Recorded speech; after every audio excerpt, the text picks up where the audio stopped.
Hi everyone, and welcome to the Monomyth Diaries, a bi-monthly podcast where ordinary people get to share their hero's journey. I'm Mandy. And I'm Karen, and we'll be your hosts. Each episode will feature a hero who will share their journey of growth. We'll hear stories about forgiveness, survival, determination, and much more. We're glad you're joining us because we all have a monomyth to share, and someone out there needs to hear it. Welcome back to another episode of the Monomyth Diaries, where it's a take what you like and leave the rest podcast. In this episode, we move into Cyndi's transformative journey. So Cyndi, you've left your second marriage and got connected to a church with quote unquote no perfect people. Can you elaborate on how your new relationship with Jesus played a big role in shaping your new identity? Yeah, sure. I think if anyone's experienced being at the very bottom, right? Like you just hit rock bottom, you kind of just feel like so broken, and you're just trying to gather all the pieces and not being sure of where you're going. Like there was not like a vision of where I was going to be other than I just needed to find peace within me and restore some hope. And so when I saw the flyer where it says no perfect people allowed, it was just that moment of, wow, this is definitely where I need to be, because if I'm not perfect, I'm sure other people who are not perfect there we will be able to support each other. Yeah, you could identify with that. Yeah, exactly. And so, I just wanted to try it out. It was really just in the neighborhood that I was living in. So it was convenient. Perfect. With having kids, and Brandon at that time was still super young. I was like, I can't be away too long. Or if I bring him, at least there was like a childcare, area for kids. And so that way he's not sitting in, the big area with me. But it was a game changer. I've always gone to church in the past in a Catholic, very proper space, where you're just sitting there, you're listening to someone preach, they're reading the Bible verse, and then the priest will give you a sermon about the message, but it was never a practical way of learning how to apply it to your life. So that was definitely a different way of really understanding and learning about the messages that are in the Bible for me, and learning how to apply that to my day-to-day life, and how to really have a relationship with Jesus. It's never even something I've heard of. In the Catholic religion, we had to go through the priest in order to really even get to Jesus. If I wanted to confess my sins, I have to confess it to the priest. If I need to resolve my sins, it's through the priest. Everything was more or less through the priest. Receiving communion was through the priest. And so this idea of I could have a direct relationship with Jesus Christ was something new for me. And this is something that the church is teaching? At this church, yes. It's called Thrive Church, and, it was something so foreign to me, and I, at that point, didn't even realize I could have a direct relationship with Jesus Christ. That's incredible. Yeah. But you shared that your mom called you a sinner and then told you that you cannot take communion. So how did you reconcile this newfound faith that you're discovering with the things that your mom had said to you in the past? It was unlearning a lot of things, really. Again, when you're so broken, when you feel like you're not worthy, not valuable, you're a sinner, you're not good enough. It was all of that. And at that point, I was already at the bottom of the barrel. I'm like, well, I'm so broken. Right. And if I'm just going to go somewhere that, I enter into this space where there's a lot of, I think the worship music was really something that really seeped into my soul and really helped me pull out of that. There was a lot of songs that talks about how God will leave the 99 and find the one lost soul. And I felt like that's me. I'm so lost. I had no idea what I'm doing, where I'm going. I've made a mess of my life. And so what do I do now? Am I ever going to be forgiven? Am I going to be loved again? Those were all things that I just came into this church and said, you know what, I'm just going to give it all to him, and says, I don't know what I'm doing. I obviously have made a mess of my life, so I definitely needed help. Like that Carrie Underwood song, Jesus take the wheel. That was my moment of, you know what, Jesus take the wheel. Right. I'm gonna just in the back seat and I'll let you try. Like literally. How long do you think the journey was to go from I'm so awful, I'm so unworthy, to this place where you experienced a rebirth? It wasn't overnight. The first thing was, yes, recognizing that I can't do it alone, or I can't do it myself. And then just saying, you know, I am resigned, I surrender myself. And I think God gives you people and tools in your life to really, you know, move forward.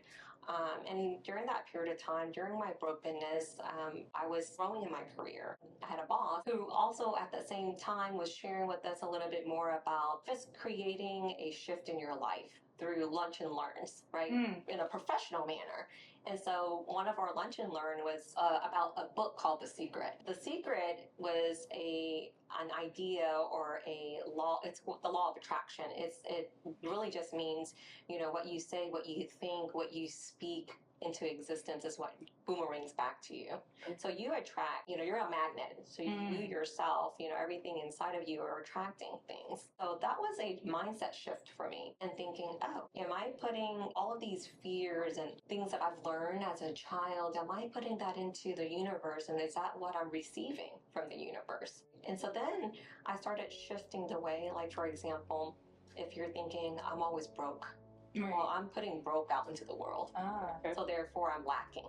That idea of like, I need to change the way I think and the way I speak in order for me to receive what I really want.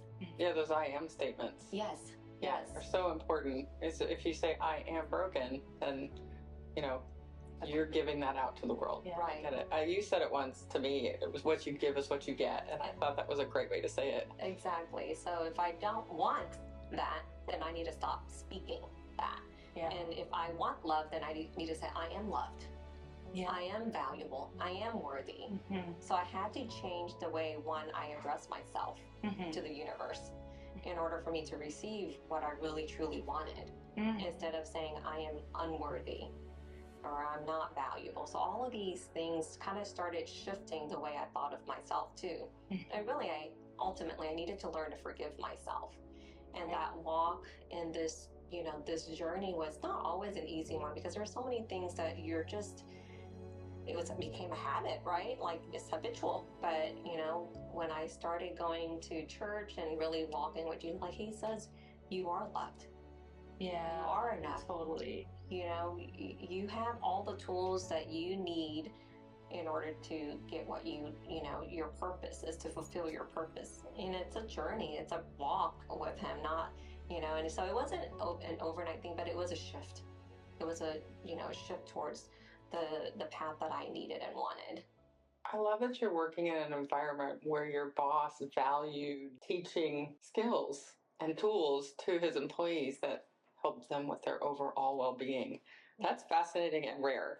Yes, and you know, it is very rare. And, you know, I stayed there as long as I did, and because they were constantly pouring into us to become better professionals, the better version of who you are. And, you know, and I have to admit, I think back to those days and I didn't appreciate it the way I should have. I love that you took agency. There's always something in you that was like, I'm going to act on this. I'm going to do something. The first step anywhere is just action, right? You have to take the next step. You have to physically show up for yourself. No one's going to do it for you. You know, when you get to the point where you're like, I don't know what I'm doing, I need help. And now I learned asking for help is not a bad thing. No. Asking for help is so needed. I mean, we are called to be in community with one another. Yep. And back then, there was a lot of judgment, but it's because I was first and foremost judging myself too. But ultimately, as an adult, I have to take responsibility for my own decisions and my choices. Yeah, you're doing a lot of self-reflection now. Oh, yes. Absolutely. I love you are also choosing what voices and messages to dictate your next decision. Absolutely. So when they say, you know, if you look around and the 5 people that you surround yourself with, you're just the average of those 5. And it's so true. And it's like, okay, I need to get into a circle where I have more positive people around me.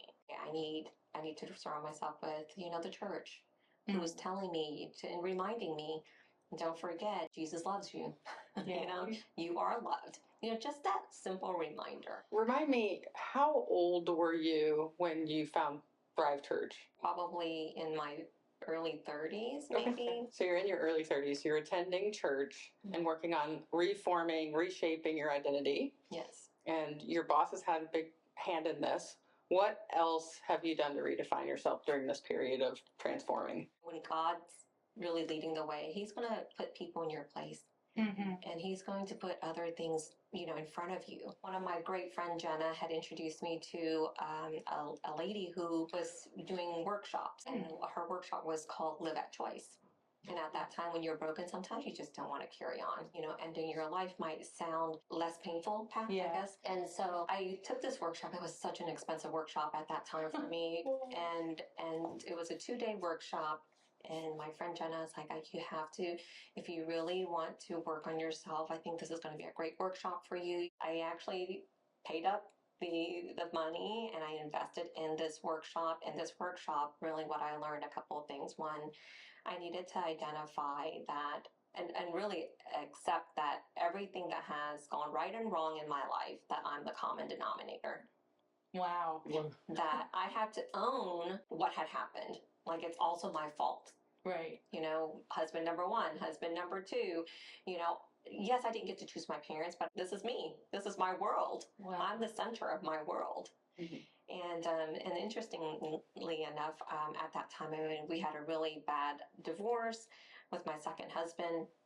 And so she asked me to put, his name on the board and describe everything. And at that time, I was just like, all these negative things. And they're like, So describe yourself. Yes. Okay. And so there was all these negative thoughts, all these negative words coming out. And then now they're like, well, what about, maybe someone that loves you? How would they describe you? Right. And so it's all about perspective. Neither list was right or wrong. It's just, we are a combination of all of that. And we need to identify with them. And we have to be okay with it. And what is it that we're not okay with? One of those things that I was not okay with was, am I a bad mom? Am I a bad wife? I have to be okay with being, because I'm not going to be a great mom all the time, 100% of the time. So there were those, movement of thoughts of, okay, I'm okay with being all of that. And I have to accept that I could be all of that. Just like, each person, whether it's my ex, whether it's my mom, whether it's my dad, they are the best that they can be with the tools that they have. Right. And I was only the best that I can be with the tools that I had. And how do I improve? I needed to learn new tools, how to react to things differently. Did that help you learn to forgive yourself? I know one time somebody said, Mandy, you were just doing the best you could with the tools that you had at the time. You can forgive yourself.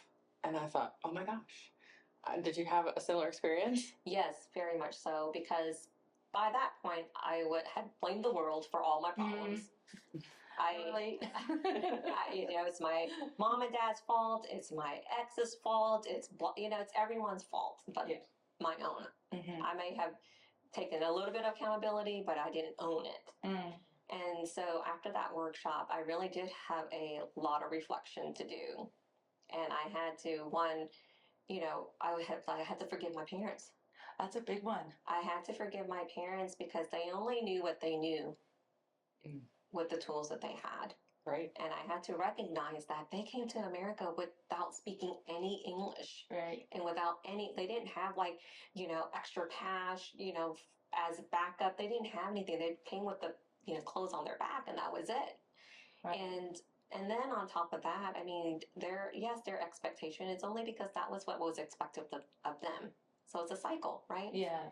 And then of course, me choosing, I could have said no to my husband, number one. I didn't stand my ground, right? So it's also my fault. But they only knew what they only knew too. And so of course, going back to thinking about husband number one and husband number two, I had to forgive them, for they only had what they knew, and how they reacted is also their tools, and how to, maybe we all react a certain way to protect ourselves. And how we learn how to do that is from, what we learned from our parents, what we learned from, it could be anywhere, right? Our friends, it could be from anywhere, but I think it's part of our defense mechanism. So I learned quite a bit in that workshop, and did it cost me a pretty penny? It did when I didn't have it. It did. It's a leap of faith. And you must have had a good relationship and trust in your friend Oh, yes, absolutely. She's taken the workshop, and so she recommended it. And she and I had a great relationship, and I trusted her. Right. She says, if you want to make a change, you have to take some action towards change and invest in yourself. And so that was also, new to me, like that concept of investing in myself. Yeah. Oh, You I know, love that. In the past, had not really truly done that. Mm-hmm. Going to the spa was investing in yourself, and I never did that either because it was, again, financial constraints. Was I didn't want to be in financial hardship, which can create problems in the relationship. So all of that was kind of a trigger for me. Like, I can't spend money. I was a saver, like save, save, save, don't spend. This is a bit of a deeper question I've been dying to ask. Would you say you could have only done that because you found church first, or like that give you the boost to put the money down, do the workshop, and then do the internal work of being able to take ownership? Because that's not easy. That's a good question, and I want to say yes because before that I probably wasn't open to it. Maybe my friend may have mentioned it before even, and I would have just glossed over it. I wasn't at a place where I'm resigned to saying I need help. Mm-hmm. Maybe I still had that ego that said, I don't need anybody. I can do this on my own. But it wasn't until that very moment of I said, you know what, I surrender. I know I cannot do it. And I accept that I'm not able to do this. So here, God, you do as you need in my life because I'm making a mess and I don't want to continue to go down this path anymore. Like, I was ready for a change.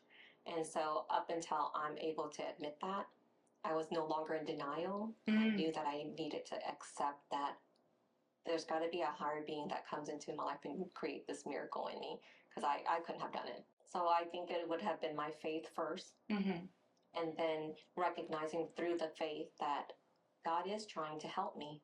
Am I going to, grab a hold of the people and the things and that he puts into my life so that he can help shape me into what I need to be?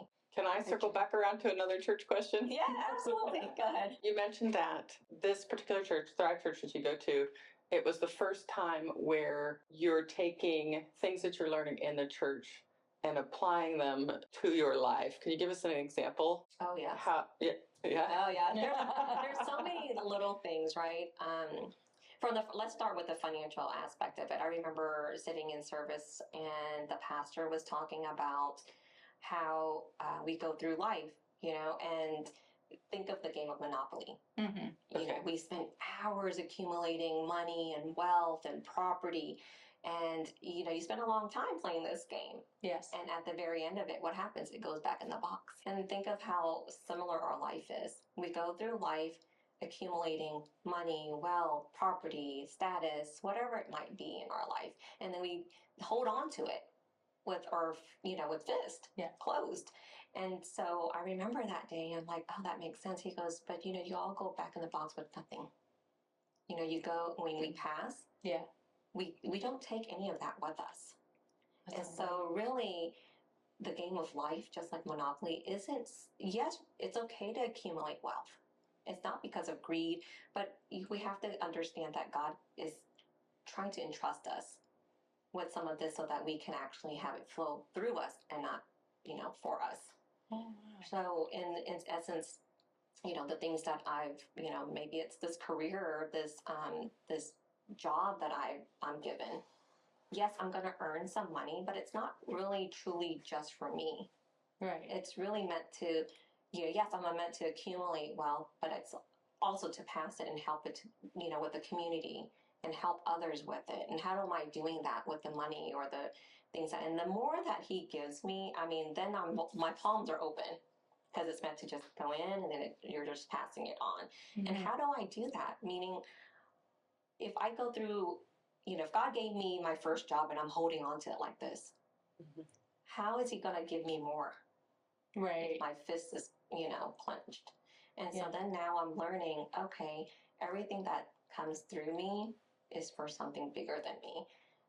And I remember, like, as we get into our entrepreneur, I'm like, everything it's for sale because it's not really mine. It's not meant for me to hold on to. So I've now, I've adopted that mindset of, it's really not mine. It's a borrowed business, or it's a Yeah. borrowed family, it's a borrowed body. This is really not how I take care of it. Is I'm supposed to be a good steward of it, and that's really where I've learned through this church, Thrive Church, just sitting there in that message of learning. Oh, this is a practical way of looking at life and looking at what I'm doing with my life and how am I giving back. Oh, I love that we're going to get to talk about that more in the next episode when we talk about your boons, because you do give back to the community a lot. You have been in some really tough financial situations.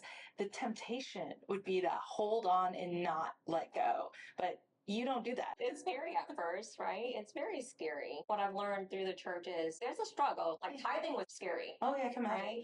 Tithing and just giving that 10% that doesn't really all belong to me anyway. Like I'm just giving back 10% and I'm feared. Yes. Because you're right. I've gone through a lot of financial hardship and I'm afraid. I'm afraid that I'm not going to have enough. I remember another example of being at church and God says, test him. And it's like, if you just give him just 10% or whatever you might have, he'll, really just give you tenfold of abundance. So I did a challenge as well where, again, what is the biggest amount that you've given away without expectation, right? And I remember just like, okay, well, I'm just going to take, $1,000 cash and I'm just going to go and give it to random strangers. It was a challenge. Wow. And I remember at that time I was working in the Galleria. So during my lunch period, I mean, it's a lot of money, right? And I'm like, all right. And especially because you have two little kids. Yes. So it was a challenge, but it was more of like what's weighing on my heart. I need to get over that fear. So I took the money and I literally was in my head. I'm already like, oh man, I don't know what I'm going to do. It was like all this, like voices in my head, like, no, you keep it, you got it right. Like I have two kids. And so then I thought, okay, well, what if I help a mom out? So I went to go find a lady pushing a stroller in the Galleria, and I walked up to her and I tried to give her the whole like $1,000 because I was like, I don't know if I can just do. I just needed to get it done and over with, right? And she rejected my money because she probably thought it was a scam or like, what am I doing? Like, why is this random stranger trying to give me all this cash? Yes. So then I was like, oh, that was a fail. And I, for a moment, I was like, maybe I should just go back to my desk and keep my money. Like, but I feel like that's a test. Right. God's always testing us. Like, where's your heart? Right. Because if you're afraid, if you don't really truly believe that I'm going to give you tenfold of what you're giving away, where's your heart? And again, it goes back to that. So then I said, okay, well, you know what? I'm going to go down to the food court. I'll get something to drink, and I'll find random people to give maybe, half and half to. But as I was waiting there in line, I saw a couple that was right in front of me, and they looked like college students. And I was like, oh, I remember when I was a college student. I remember when I didn't have anything and, I needed some cash, whatever. I mean, and then I was like, why don't I and I hear those voices in my head, like, just give it to them. Just, so of course, I'm still playing in my head. I'm like, no, maybe I should just keep it for myself. Like, there's voices going on. It's a battle, okay? Absolutely. And so then what I did was, I said, okay, but I'm not going to let them reject me this time. I didn't want to feel that rejection. So I said, okay, I'm going to wait for my drink to come. And then as soon as my drink comes, and because, they order two, mine should be, pretty quick, and I'll follow them. And I'm just going to hand them the cash and I said, don't ask me any questions and I'll walk away. So that was the plan in my head. So that's exactly what I did. As soon as I got my drink, I walked up to them. I said, listen, I heard, that you might be, or like, your conversation, and that you're college students, I think. So I said, listen, I'm just going to give you this cash and don't ask me any questions. And I'm going to just walk away. It's not a scam. And that was all I said. And then I walked away because I didn't want them to reject my money. And I said, if they reject me, then I'm going to be like, God says I should just keep this money. But I needed to fulfill the challenge because it was true that money was something that was, that I was holding on to too tight. Right. And I needed to let it go. That this is just like a fraction of it. So I needed to slowly understand that things of this world is not for me. It was meant to help others in the community. And you don't know like who you need to help. You just need to do it. So that was kind of the first challenge I did. So it stemmed from my faith, right? So to answer your question earlier, would I have been able to do that in any other workshop thereafter if it wasn't for my faith first? And it is my faith 1st. Like I had to trust that God's got me. And it doesn't mean to be irresponsible with the things that he gives us. It's just, you have to learn to let some of it go. I bet you changed their life. I hope so. I hope that they used it for good. That's the only thing. That was my only hope. But then I still shouldn't have any attachment to it either. Yeah, no. What they do with it is up to them, and I'm sure God's calling them to do something good with it. And I hope that they are also good, stewards of what they're getting. I have to admit, I'm just being reminded of the story you shared in our first episode with you about how when you were in such a tight spot, your friend Amanda came through and was like, "I'm going to pay your deposit," and that, I would argue, completely changed the trajectory of your life. Exactly. And so I should not be selfish in the things that I've been blessed with. And so that's the beginning of my journey of how do I give back? Yeah, it's that idea of as I give, I receive. Yes. Mm-hmm. Yeah. Our job is to serve others. And time's such a huge one. Like money, you can always earn it back, make it back. But time, you do not get back. That's a free will gift. That is very true. And so oftentimes we always put money, like the value of money, over the value of time. But it really should be the other way. But we're not taught that, right? The value of time is so valuable. And we underestimate it. All right. So looking back, what experience, strength, or hope would you give to women who are still caught in restrictive cultural expectations? Well, definitely the hope is that you are created and meant for more. We all have been created with a purpose. I know that sometimes I just got to walk in faith, and I know that God is for me. And so the people and the things in my life, if it doesn't feel good, that's an inkling. Like, women's intuition sometimes. I remember going back to husband number, husband number one. I was like, my gut's like, you're not ready to get married. Right. But I went against it. Right. Like, how often do we do that? Like, you feel it, and now I know, I recognize that that's probably the Holy Spirit talking to me and telling me, but we ignore it. Yeah. I used to ignore mine all the time. Yeah. That's the Holy Spirit speaking to us and really trying to give us guidance. Yeah, I would highly encourage people that, if you just take a moment and look around, that there's many, many good people around who wants to help. You mentioned the surrounding yourself, your top 5, and how would you say those individuals influenced you? Oh, quite a bit. For example, Amanda, like, she's so giving. Yeah. And without knowing, like, she's changed my life, and thereafter, like, she's so giving. And it's not, even at that time, like I said, she didn't have a lot, but even in the little that she had, she was so giving.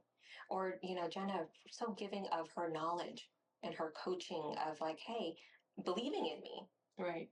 And she's the one that invited you to the workshop. Yes. Or just understanding that she too was going through some of her things, and she's experienced it, so she knows there's no judgment. And what I love too, with even just those 2 individuals out of the so many that I have, they are always constantly working on themselves. They too are in process. We're all people in process, and so just because they're telling me what to do, they're also acting in their own way to improve themselves, to be the best version of them. And so along the way, we're all growing together versus, I'm growing and then there's still, Amanda and Jennifer 20 years ago. That wouldn't work either. So we have to be people in process who are continually, improving ourselves and giving back. And how are we doing that? I love that phrase, people in process. Oh, yes. So I always talk about that with my friends, and that's one of the things that I love, to surround myself with people who are always growing, wanting to be a better human being, working on themselves all the time. Yes. People in process. Yes. That's a nice way to say that.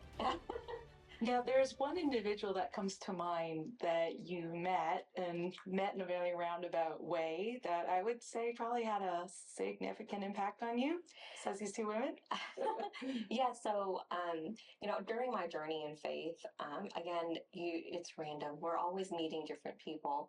And I remember in one of my workshops with Bellany, again, during this time, I'm like, I don't know, I'm going to give up on men. I'm not going to have a good relationship with them. Maybe I'm just meant to be single. And I remember Melanie saying, Cyndi, I want you to detach yourself from the kind of man, like from the way he looks, the way how you're going to meet, like take all of that, strip that away, and just write, what kind of relationship on a Saturday would you have with the perfect guy? No. And I think you called it your relationship vision, right? yes, yes. So just tell me what your vision is in a relationship, you know, because oftentimes as little kids or little girls, you're like, what's your perfect guy? Oh, he's tall, dark, and handsome, you know, like the typical. He's smart, funny, like so surface based. Yes. And so she's like, no, just tell me, you know, if you had a perfect guy on a regular Saturday from morning to night, what does that look like? And so I would write things like, okay, well, one, he would definitely be, you know, he can make me coffee in the morning. He would, you know, like just the little things that we take for granted, right? Or, you know, open the door, think about me when, you know, it's just, I don't know, random, like a song comes on, just. And so I remember writing this down, and she goes, okay, and I don't want you to attach that to anybody or any name, not even a visual of like someone that you met, nothing. So I wrote that. I remember writing it. And then randomly, you know, and I don't, again, and this is like months later, I guess, I went to go to a car dealership, and this is a random Saturday. Random Saturday, my brother and I were like having lunch, and we're like, hey, what do you want to do now? You know, we were bored. And my brother said, let's go look at cars. So we went to go look at cars. As you do. Yeah. We were bored. So we went to, but my brother was really interested in getting a car. And so we went down to one of the dealerships, and we sat there for a little while, and I got bored. And so I said, hey, and he was at a Lexus dealership. And I said, I think there's a BMW dealership down the street. Instead of sitting here waiting with you, I'm going to just go down there first and just, you know, check out the cars or just, you know, kill time. Right. So I got in there, and so one of the managers that overheard me saying I'm going to the BMW dealership said, hey, if you go over there, there's a car salesman named Hi Ho. Why don't you, you know, get him to help you? And I said, yeah, sure. You know, so I go down there and I meet Hi, but I wasn't really in the market to buy a car. I was just trying to kill time. So yeah, I think he was so totally annoyed with me. It's like, oh my God, this girl, once you didn't do any research, she doesn't even, you know, I think he asked a question like, so how soon are you looking to buy a car? And I'm like, I don't know, 6 months, a year, or I'm really not looking. I'm not looking. And so I just happened to go, well, I mean, I just wanted to look at cars, you know, just show me what you got. And I did probably was just wasting his time, but I just want to look at cars and show me what you got. So at the very end of it, I left without buying a car, of course. Probably time for dinner now. Meet up with my brother, let's have dinner. And that was the end of that conversation. However, he did follow up with me during the week and said, hey, I realized that the car that we were showing you was, you know, it was a smaller car, but it was pricey. And so I'm like, okay, this is just too much. And he goes, well, I realized that you kept mentioning you wanted more bang for your buck. So a bigger car with, you know, maybe the same price point. So then I ended up buying a BMW a few weeks later. But it wasn't, again, He's a good salesman. He's a good salesman, but I was definitely, I mean, I like the cars. I'm like, okay, I don't mind buying the car. It was a nice car, but he was not the greatest like person to me because again he thought I was annoying and I wasted his time. So he called me now I know what he called me back then. It was CTW, certified time waster. Oh, nice. So it wasn't love at first sight is basically what I'm trying to say. And when I went to go pick up my car and sign for the paperwork and everything, I mean, he forgot me in the lobby. So like the lights were turning off at the dealership, and because he had shifted me over to another sales team member because he was busy. And so I'm waiting for my, you know, car to be brought up so I can, you know, the keys and I can leave and yada yada. Well, he just like forgot, like I was even there. Like he didn't remember to wrap it up. but he, I guess, also was assuming that his teammate was going to. My brother actually ended up buying a car too. No, he didn't. I didn't know that. Yes. And I think that was more when we started having more conversations around that, because my brother, my background's in finance, and so Jamie's like, hey, can you come and help me with some of the, the financial aspect of getting this car? So then I'm like, yeah, sure, I'll be involved in your purchase of this vehicle since I just got mine. It's very similar make and model, just a different year, and all this happened. And I think that was kind of where Hy and I connected a little bit more, because my brother was now involved and he's helping my brother. I think he was paying more attention to my brother though. I was like, oh, okay, I sold her a car. Now, her brother's buying a car. But I mean, that was the start of it. It was not anything romantic. Fast forward a few months into it. I think we talked a little bit about our faith, and he too was coming out of a marriage that was not healthy. Right. And so I think the common thread there was that we were both coming out of a unhealthy relationship, and then we were both, in his own way, he was also finding faith in his walk, in his faith, and he was actually attending Lakewood Church with Joel Osteen. Right. And so I was here attending Thrive, and he's attending Lakewood Church. And as we were having this conversation, he's like, hey, you should come and attend the church. Sounds like your church is very similar. And I thought he was just pulling my leg. I'm like, you don't go to church. You're a little skeptical. Yeah, oh yes, I was. He's a salesman, right? Yes. He just sold me a car. And your brother. And my brother. And so then I'm like, okay. But I said, okay, but sure, I'll go check out your church, your old Joel Osteen church. And so funny thing is, he normally works on a Saturday because he was working at the dealership. So I was like, I'll just meet you. The initial first few times we would go there, and he had a couple, an older couple, that would save him seats, because if you've ever been to Joel Osteen's church, like it's massive, even on a Saturday. And there's this elder couple, they would save him a seat, and then that day he's like, hey, I have a friend coming with me, so can you reserve both of us a seat so that we can get kind of closer to the stage? But I will say, God's putting people in your place to kind of bring you to the better experiences, and getting me closer to him, right? Getting me closer to Jesus. And through Hy, like, I got to meet a great group of people that, expanding, my bubble, right? Getting out of my bubble into, like, a bigger world of experiences that I never even imagined. And so on that, I'm super grateful for. So he's had a huge impact in my journey, not just through my faith, but through, my forgiveness, through, my understanding and giving back to the community, my journey into entrepreneurship and trusting, and, like, all of that has expanded. And so that, to me, has been, like, in itself, my tenfold of things that God has given back to me, and just trusting that when I give, that I will get back. I love it's all like God's timing, like how you were at a certain point in your spiritual journey, and then Hy was at his point in his spiritual journey, and that's when the two of you would finally connect and meet.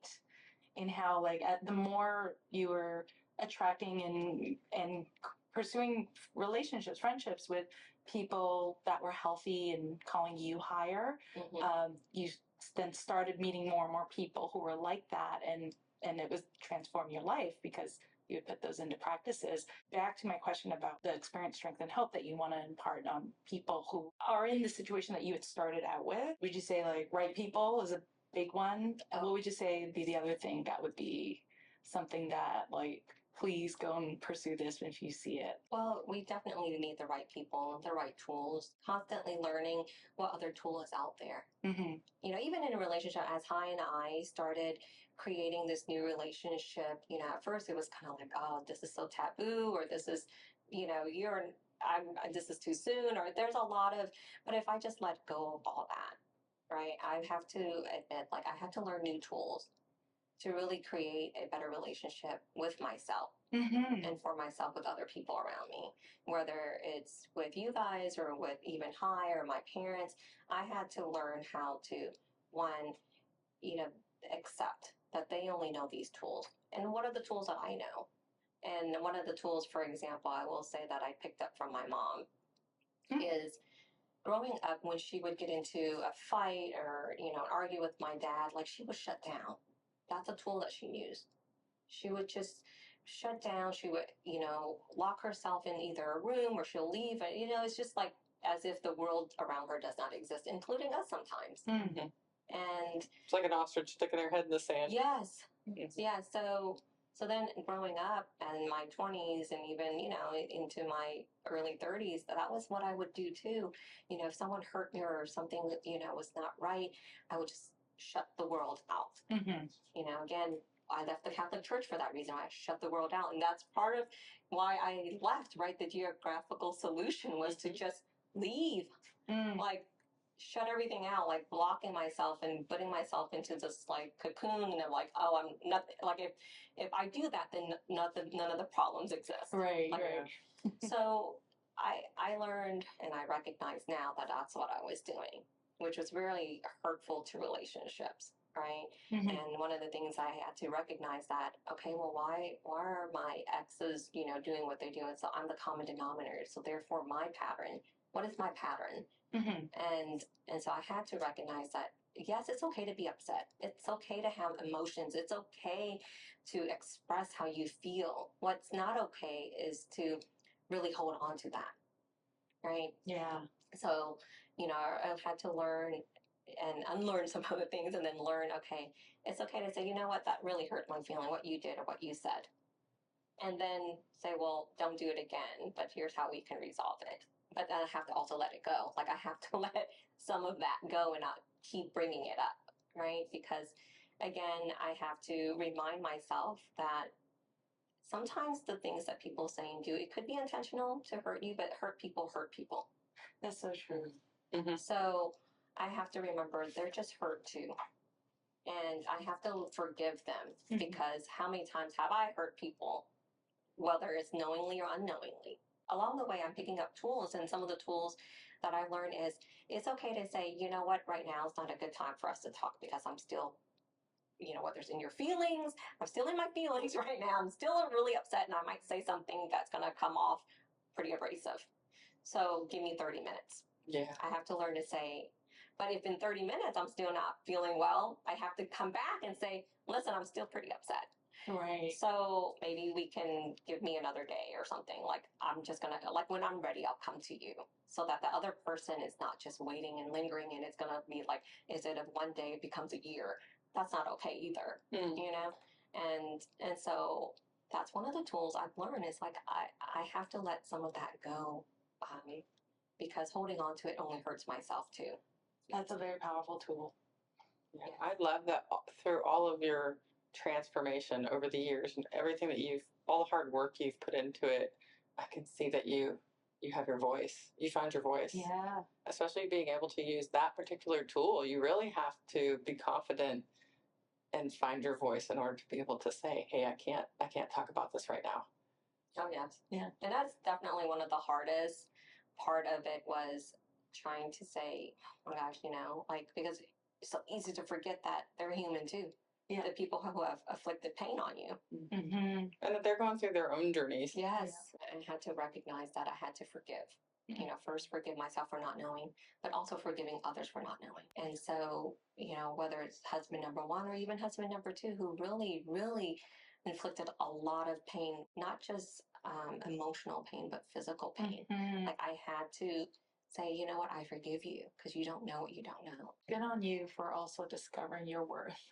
Those feelings that everything is worthy. It's valid. And acknowledging it. A lot of incredible people who remind me daily. Well, Cyndi, thank you so much for sharing your transformative journey with us. We've really enjoyed hearing your inspirational story. And we hope that you stay tuned for the next episode where we get to talk about all of the boons and gifts that Cyndi has earned from all of her hard work. Thank you for joining us today. If you enjoyed this episode, please share, hit like, subscribe, and follow us on YouTube and wherever you get your podcasts. Feel free to email us at monomythdiaries@gmail.com with your monomyth and keep the conversations going. Until next time, heroes, let's journey together through stories.